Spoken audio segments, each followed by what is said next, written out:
Okay, I'm so glad everybody's out there today. Uh, it's me, Mr. Michael. We're here for Storytime with Mr. Michael, and I get to do something that we all have to do from time to time.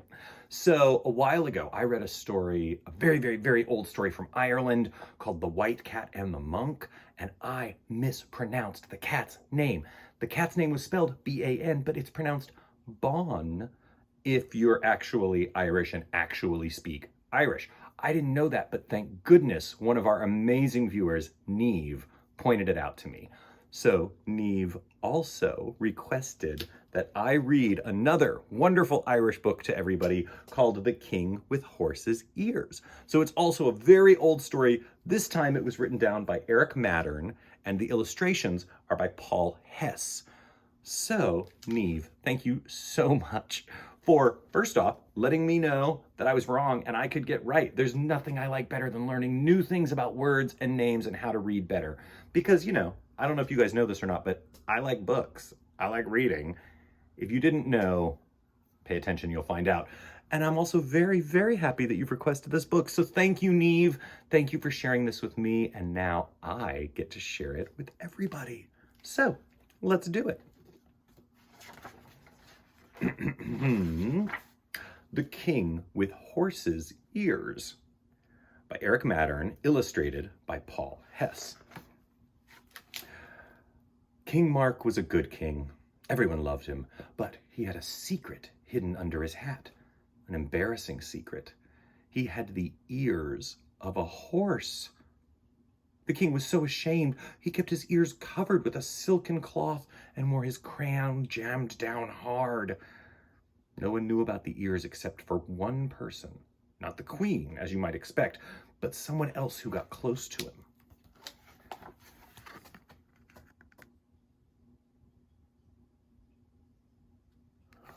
It was his barber.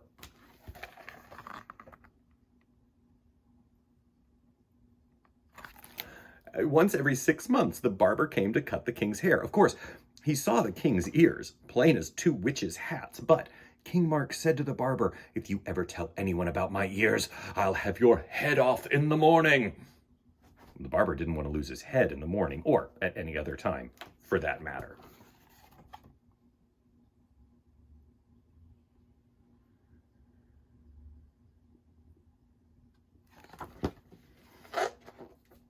But secrets are peculiar things. They want to be told, and they gnaw your insides. They twist in your tummy. They poke and pester you. If you can't tell them, you get ill. And that's what happened to the barber.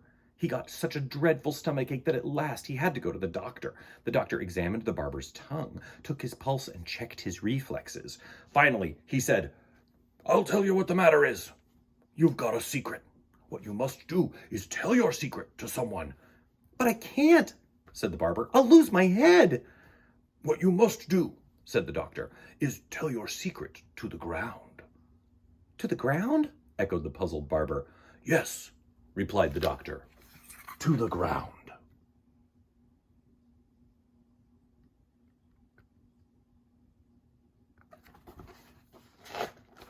So, the next day, the barber walked through the town, across the fields, and into the forest, until he came to a clearing with a little stream flowing through it.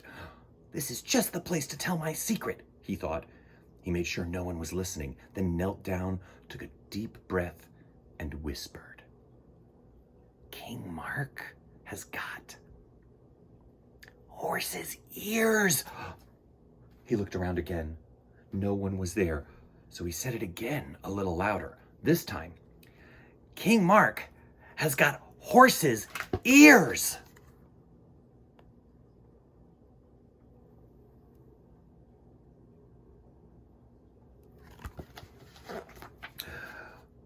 He was starting to enjoy himself, so he said even louder, "King Mark has got horse's ears." Then he jumped up and began dancing around, singing, "King Mark's got horse's ears, King Mark's got horse's ears, King Mark's got horse's ears." He felt much better. As if a great weight had been lifted from his shoulders, he skipped and hopped and danced all the way back to the castle and never gave the king's secret another thought. But the next day, in the place where the barber had told his secret to the ground, some tiny green shoots appeared and began to grow. They grew all through the day and the night into strong, straight, beautiful reeds, the finest reeds in the land.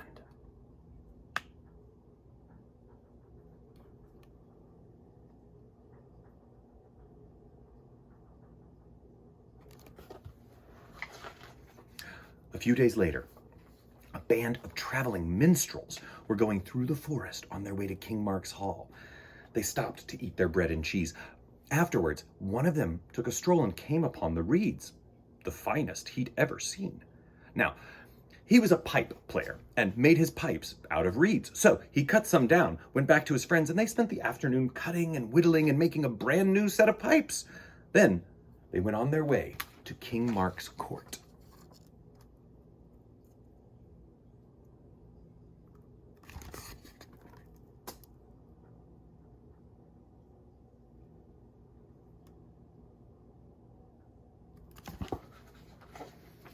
That night, the king held a great banquet.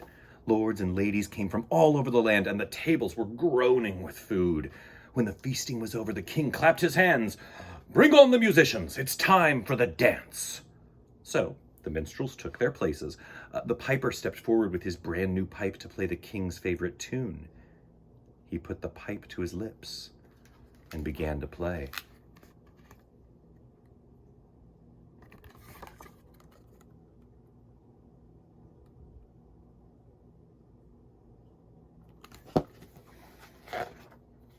Oh dear, what came out was not the king's favorite tune, but King Mark's got horse's ears, King Mark's got horse's ears, King Mark's got horse's ears. The king's face went red with embarrassment. It went white with rage. It went black with fury. Then he called his guards and bellowed, "Throw them in the dungeons! I'll have their heads off in the morning."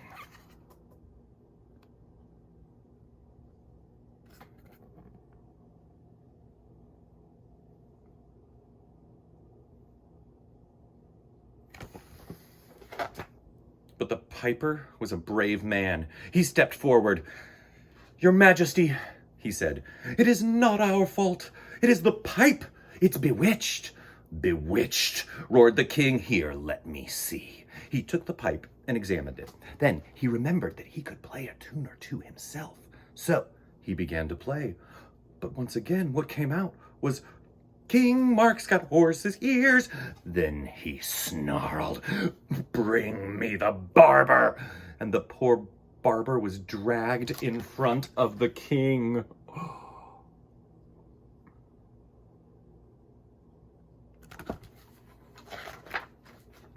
"I didn't tell anyone. I promise I didn't," sobbed the barber. "It's just that I had this terrible stomachache, and the doctor said I should tell the secret to the ground, so I told the secret to the ground." "To the ground!"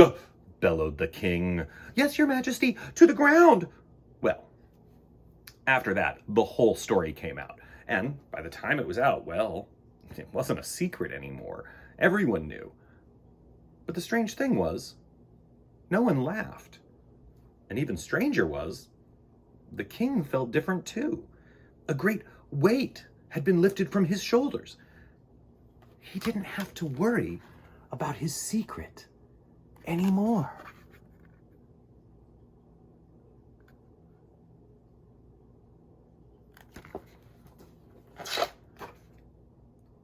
Then someone called out, "Your Majesty, may we see your ears?" "My ears?" replied the king doubtfully. "Yes, please, your Majesty." "Very well," said the king, and he took off his crown, unfurled the silken cloth, and there were his horse's ears, and everyone clapped, because he was the only king in the world with horse's ears, and because he was their king, they were proud of him. And because they were proud of him, he was proud of himself.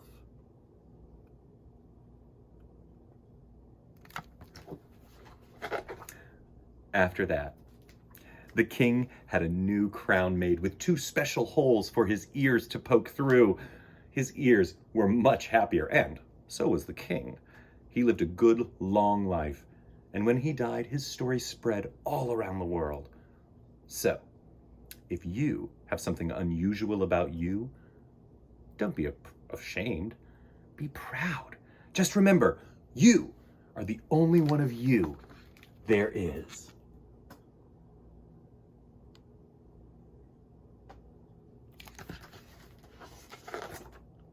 The end. You know what? I can't think of a more fitting and wonderful book to have read today. And Mr. Eric Maddern is very right, especially at the very end. If there's something different or special or interesting about you that's not like other people, that is something to be proud of. It's what makes you special. It's what makes you exactly you. You know what? I like you. I don't like you because you're normal, or because you watch Storytime with Mr. Michael, or because you comment in the comments section and tell me what your favorite book is so I can read it next time. No, I like you because you're exactly who you are. Exactly you. And that is the best and most important thing you can be.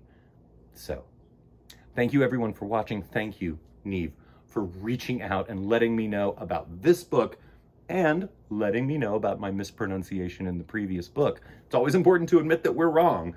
It's always important to admit that we could choose to be right. So I'll remember in the future that cat's name is Bon, and I'm definitely going to remember this wonderful book, and I'm always going to remember you, Neve, and every single wonderful person who watches, comments, likes, and subscribes to Storytime with Mr. Michael.